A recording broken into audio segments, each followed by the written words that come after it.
This episode is brought to you by LinkedIn. Healthcare professionals can lead their careers with LinkedIn.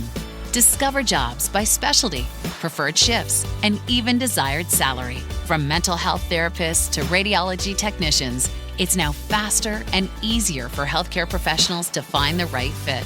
Learn more at linkedin.com/healthcare. Side effects may include faster job placement, improved work-life balance, and increased career satisfaction. The number one selling product of its kind with over 20 years of research and innovation. Botox Cosmetic, out of botulinum toxin A, is a prescription medicine used to temporarily make moderate to severe frown lines, crow's feet, and forehead lines look better in adults. Effects of Botox Cosmetic may spread hours to weeks after injection, causing serious symptoms. Alert your doctor right away as difficulty swallowing, speaking, breathing, eye problems, or muscle weakness may be a sign of a life-threatening condition. Patients with these conditions before injection are at highest risk. Don't receive Botox Cosmetic if you have a skin infection. Side effects may include allergic reactions, injection site pain, headache, eyebrow and eyelid drooping, and eyelid swelling. Allergic reactions can include rash, welts, asthma symptoms, and dizziness. Tell your doctor about medical history, muscle or nerve conditions including ALS or Lou Gehrig's disease, myasthenia gravis, or Lambert-Eaton syndrome and medications, including botulinum toxins, as these may increase the risk of serious side effects. For full safety information, visit BotoxCosmetic.com or call 877-351-0300. See for yourself at BotoxCosmetic.com.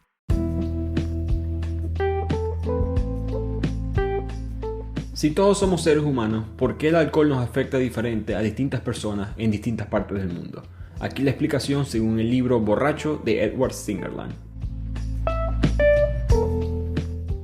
Bienvenidos a este nuevo episodio del podcast de Bibliotequeando. Les habla su anfitrión Ricardo Lugo, como siempre en las redes @bibliotequeando, y como les he mencionado en el episodio pasado, vamos a tener un nuevo formato en este podcast. No solamente tendremos este tipo de episodios que son como que versiones cortas de sucesos o eventos que pasaron en el libro o explicaciones como estas de un libro, sino que también vamos a tener ahora episodios exclusivos para los suscriptores. Más adelante, todavía no ha salido, pero para que vayan pendientes, vamos a tener más libros mensualmente, mejor contenido, libros resumidos en PDF, la opinión de conversar conmigo en los episodios, etc.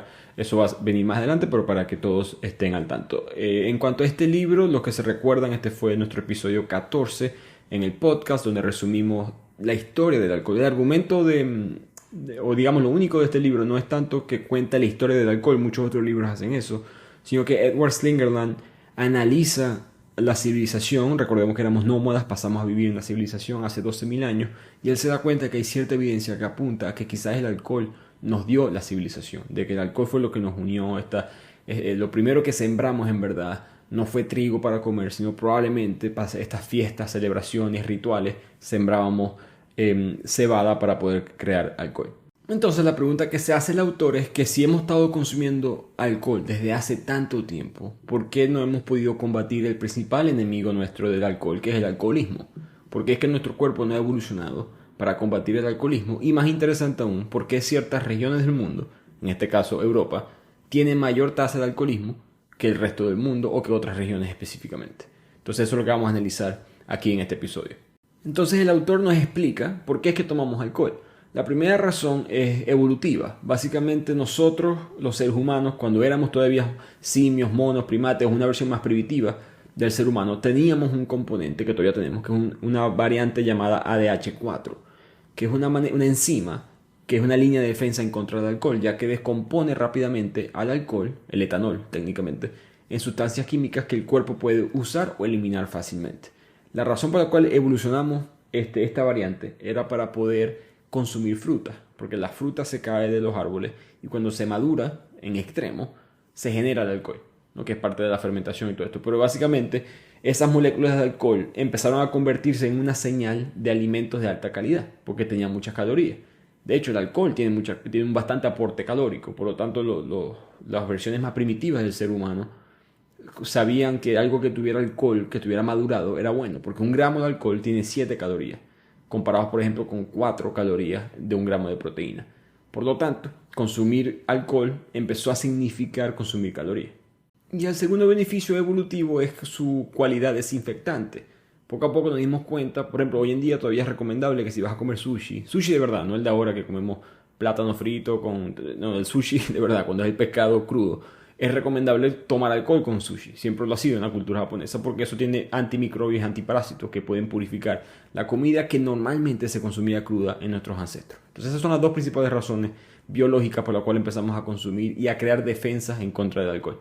Y al mismo tiempo hay argumentos, digamos, más sociales que creo que todos entendemos, que el alcohol te ayuda a conectarte con las personas, borras esas barreras, que eso ayuda a crear la civilización, por ende, de que el alcohol también borra ciertos límites en tu cerebro, pero conecta o hace nuevas conexiones en dosis controladas, que te ayuda a ser más creativo, tiene beneficios hasta ciertos puntos profesionales. Muestra el ejemplo de Google y otras empresas de tecnología que hacen cosas en este aspecto más moderna y tienen le recomiendan a los programadores cuando están trancados en un problema que vayan y se tomen una cerveza en un cuarto específico que ellos tienen. Entonces hay beneficios de esa manera en cuanto al alcohol. Pero ahora pasamos a la pregunta principal: ¿por qué es que Europa sufre más del alcoholismo que nosotros? Cuando digo nosotros, Latinoamérica o otras regiones del mundo. Y lo que el autor nos explica es que sí, siempre hemos consumido alcohol, ¿no? Siempre desde que éramos cazadores y recolectores estábamos consumiendo ya alcohol, apenas empezó la civilización, con la cebada, etc. Pero esos alcoholes tenían un bajo porcentaje de alcohol, no eran altos en alcohol. Era máximo, fermentación natural podías llegar alrededor del 7-8%. Hoy en día un vino puede llegar al 10%, quizás 12%. Pero una cerveza normalmente 2, 3, 4% cuando mucho, una que otra que sube más que eso. Pero son niveles bajos en porcentaje de alcohol y eso es lo que nuestro cuerpo tiene ya 10.000, 12.000, 14.000 años acostumbrados a ingerir. Mientras que hoy en día existen lo que llamamos los licores destilados. Vodka, ron, whisky, todos tienen alrededor de 40% de alcohol en promedio. Y por eso es que si miramos la lista de los países que consumen más alcohol, o mejor dicho, los países con la tasa de alcoholismo más altos del mundo, el porcentaje mundial es alrededor de 1.5% a 5% de la población general de cada país que sufre de alcoholismo.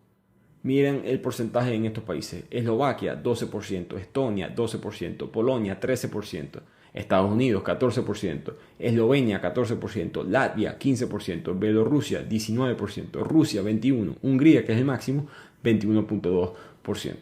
Todos estos países consumen, en el caso de, como pudieron ver en la lista, muchos países de Europa del Este consumen alto porcentaje de vodka como su principal consumo de alcohol. Pero esta no es la única razón, no solamente es el tipo de alcohol, porque obviamente muchos aquí estamos viendo esta lista y sabemos que en nuestros países también se consume ron, se consume whisky, se consume vodka. ¿Por qué es que estos países entonces son más propensos al alcoholismo que nosotros? Y la respuesta, o la segunda razón, es la cultura. Hay dos tipos de culturas en cuanto al consumo de alcohol se refiere: la norteña y la sureña. La norteña, que es la que se practica en estos países, consume vodka, whisky, consume todos estos alcoholes que son destilados. Pero peor aún, suelen tomárselo seco, suelen tomárselo en solitario. No ven como negativo que tú tomes alcohol solo en tu casa un martes, por darte un ejemplo. Lo toman en cantidades altas y no se lo toman con la comida. Mientras que la cultura sureña, piensen en ciertas partes de Latinoamérica, piensen en España, en Italia, ellos consumen alcoholes que son bajos en porcentaje de alcohol, vino, cerveza, los toman con la comida en cantidades más decentes, más bajas, en comunidad, que eso siempre te cohíbe el exceso, y al mismo tiempo ven negativamente que tú tomes alcohol por ti solo. Esto, por supuesto, es en promedio. Y para aclarar, el autor también menciona de que hay estudios que demuestran que hay genética relacionada al alcoholismo, que hay ciertos genes que te hacen más propenso a tu ser alcohólico comparado con otra persona, pero lo que él menciona, que es el principal factor, es, digamos, el ecosistema o el ambiente, que esta cultura norteña no te protege si eres propenso a caer en el alcoholismo, mientras que la cultura sureña, que por cierto Italia y España son los países con menos nivel de alcoholismo en toda Europa porque practican esta cultura, eso te da como una especie de salvavidas. Si tú te encuentras en esa cultura, tú no vas a estar en el aislamiento social, tú no vas a estar totalmente apartado en cuanto a la práctica común del alcohol. Recordemos que cuando empezamos a consumir alcohol, esto lo dice en el libro, era probablemente para celebrar fiestas, para hacerlo en grupo. No era visto como positivo tomar alcohol de manera aislada, algo que hoy en día en ciertas culturas se practica más probablemente de lo normal. De hecho, el autor muestra entrevistas con antropólogos que trabajaron en las regiones de las altas tierras de Perú, con indígenas o hasta mismas comunidades mestizas, que mostraba que el beber era un acto social, siempre era parte de una reunión social, era muy extraño. O mejor dicho, se le consideraba una persona desviada aquella que tomara alcohol por sí solo. Hasta la palabra que utilizó en la entrevista eran considerados antipáticos, no eran los mejores o los más aceptados dentro de la sociedad. Por lo tanto, el autor o el mensaje de este libro en este aspecto es no prohibir el alcohol. No podemos ser puritanos en contra del alcohol. Hay muchos beneficios que son parte del resumen del libro completo, pero tiene muchos daños, creo que no es secreto, la violencia, todos los muertos que hay al año. Alrededor de 3 millones de personas mueren debido al uso del alcohol cada año. No hay que convencer a nadie de que el alcohol es potencialmente negativo, mejor dicho, es algo que puede ser negativo. Lo que podemos hacer es empezar a crear una cultura que sea mucho más sureña en cuanto al mismo.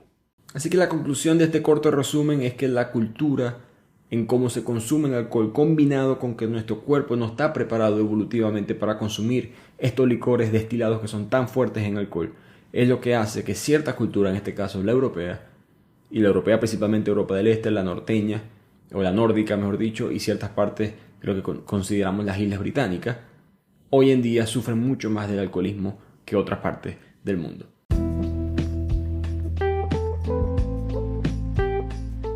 Y con eso llegamos al final de este episodio. Antes de despedirme, quiero aprovechar esta plataforma, quizá esta audiencia que está escuchando este episodio, para decirles que si tienes algún tipo de problema con el alcohol o alguna persona cercana a ti que sufre con el alcoholismo, hay muchos recursos en internet. Ahora es más fácil que nunca poder ayudar a estas personas. Tú puedes meterte, por ejemplo, en therapify.com, terapify.com, y ahí tú vas a poder buscar a distintos psicólogos, psiquiatras entrenados para ayudarte con esta adicción. Por si acaso, yo no me están pagando nada de esto a mí, esto lo digo yo de fondo de mi corazón. Si yo conozco personas que han sufrido de esto, si tienes a alguien que necesitas ayudar, therapify.com te puede dar el acceso a esta ayuda desde la comodidad de tu casa.